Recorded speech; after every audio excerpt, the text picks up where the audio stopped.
sending out that golden light. All the things that we didn't choose can be milled down and turned into golden dust and spread across the universe as a benefit to others.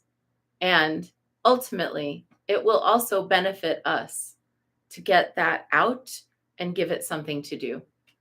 All right, we'll be back. I think I'll be back tomorrow. See you.